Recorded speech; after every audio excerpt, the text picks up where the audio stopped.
Hello বন্ধুরা, কেমন আছেন সবাই? আশা করি সবাই ভালো আছেন। আমাদের আজকের গল্প এক ঘন বর্ষায় পর্ব ৮, লেখিকা সামিয়া খান।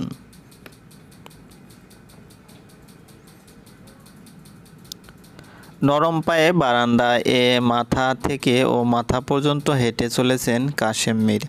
একটা কাশ্মীরি শাল তার গায়ে জড়ানো। গত 5 বছরে তার বয়স যেন আরও 20 বছরে বেড়ে গিয়েছে। আগেকার দাপট এখন বেশ মিয়স্রান। চটি পায়ে ধীরে গতিতে সে দোতলায় উঠে আসলেন। এদিকে আবৃতের বেডরুম, তার পাশে কিছু জায়গা জুড়ে স্টাডি রুম বানানো হয়েছে। টেবিলের সামনে দাঁড়িয়ে কোনো কাগজ লিখছেন আবৃত।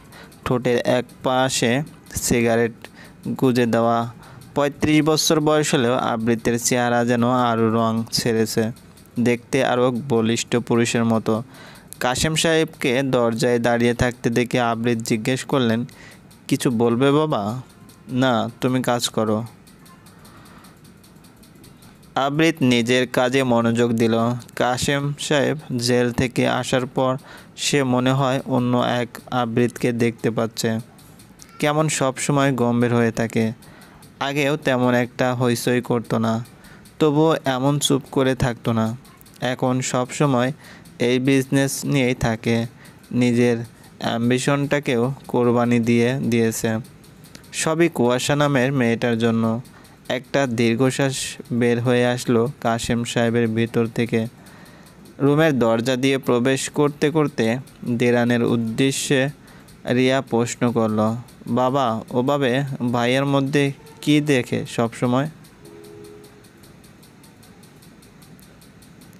বই থেকে মুখ না উঠিয়েই দিরান জবাব দিল, মানে? প্রায় দেখি আবৃত ভাইয়ার রুমের সামনে এসে চুপচাপ দরজায় দাঁড়িয়ে থাকে। জানি না, কখনো দেখিনি। বারে, বাড়িতে থেকেও তো থাকো না তুমি। দিরান রিয়াকে এ প্রশ্নের জবাব দিল না।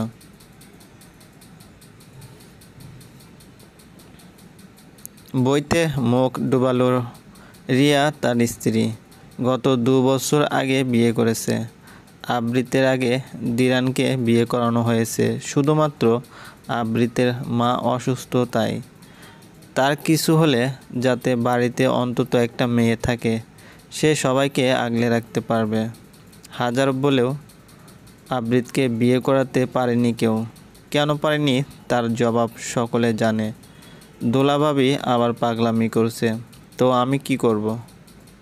আমি কি তোমাকে কিছু করতে বলেছি দিরান? ও মহিলার ব্যাপারে আমাকে বলবে না। তাহান ভাই দেখে নিবে তার বউয়ের ব্যাপারে। তোমারও তো ভাবই লাগে।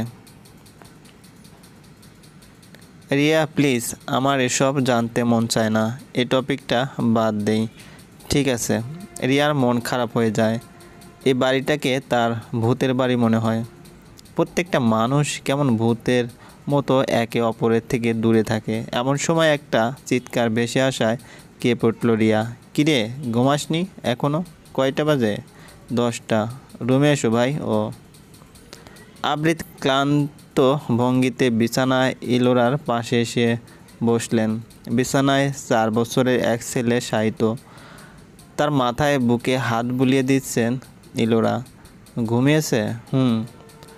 আরফানকে আর বাইরে যেতে দিবি না। আজকের ঘটনাটা বাজে ছিল, কিন্তু ভাই এ কথা তো সত্য। আবৃত ভ্রু ত্রুটি করে প্রশ্ন করলো, তুই কি বলতে চাস? এটা তো সত্য যে ও বাস্টার্ড, ওর পিতার পরিচয় নেই। এলোরা চুপ থাকে। তুই তো জানিস ওর বাবাকে। আমি তো জানি, কিন্তু আর সকলে তো জানে না। তুই জানিস আর আমি জানি, ব্যাস। আর কাউকে জানতে হবে না। জানাতে হয় ভাই, কিছু কিছু জিনিস জানাতে হয়। আবৃত কিছু বলল না, চুপ করে উঠে দাঁড়ালো। ইলোরা, তুই নিজে কখনো ছেলেটার প্রতি মন খারাপ করে থাকবি না। ও নিজ ইচ্ছায় দুনিয়াতে আসেনি, তাকে আনা হয়েছে। জানি ভাই। জানো, আমি কুয়াশাকে একবার কল করেছিলাম। আবৃতের মুখে রেখাগুলো শক্ত হয়ে গেল। কবে? ও পেটে আসার পর। জানো কি বলেছিল? কি বলেছিল? আমি তোমার ভাইয়ের সাথে এক বিছানায় ঘুমিয়েও নিজেকে ঠিক রেখেছিলাম, আর তুমি আমার ভাইয়ের থেকে দূরে থেকেও তার বাচ্চার মা হয়ে গেলে। এটা তোমার দোষ। সত্যি আমার দোষ ভাই। ও মেয়েকে কল করাটা তোর ভুল। আবৃত আর সেখানে দাঁড়ালো না, রুম থেকে বের হয়ে গেল। নিজের রুমে আসতে আসতে পুরো শরীরটা অবসাদে ছেয়ে গেল আবৃতের। 5টা বছর অনেক তো বেশি হয়ে গেল। বিছানায় ধপ করে শুয়ে পড়ল সে।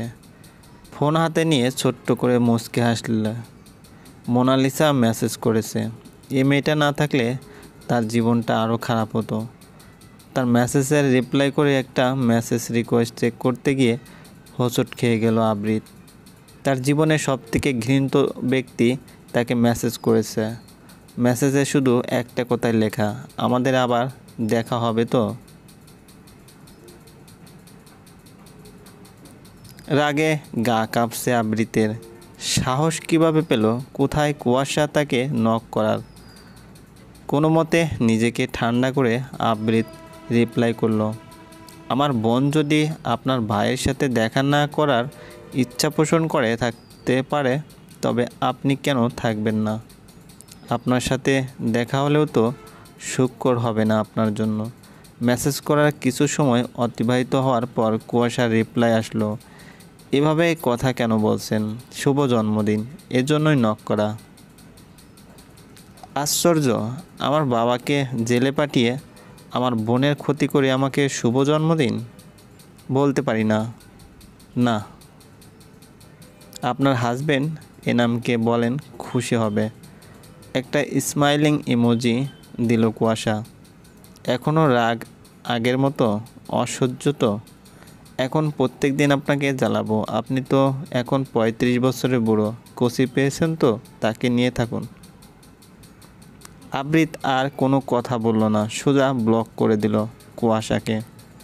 এই দিনটাতে প্রত্যেক বছর কুয়াশা তাকে মেসেজ করে, কেন করে ওটা কুয়াশাই জানে। চলবে। আজকের পর্ব পড়ে কার কী মতামত খুঁজতে থাকেন 5 বছর আগে কি হয়েছে, আর কুয়াশার সত্যি বিয়ে হয়েছে। বন্ধুরা, আমাদের এই গল্পগুলো যদি আপনাদের একটু হলেও ভালো লাগে, অবশ্যই লাইক দিবেন আর গঠনমূলক কমেন্টস করে জানিয়ে দেবেন। আর চ্যানেলে যদি নতুন হয়ে থাকেন, অবশ্যই সাবস্ক্রাইব করে পাশে থাকা বেল আইকনটি প্রেস করে রাখবেন। ধন্যবাদ, ভালো থাকবেন।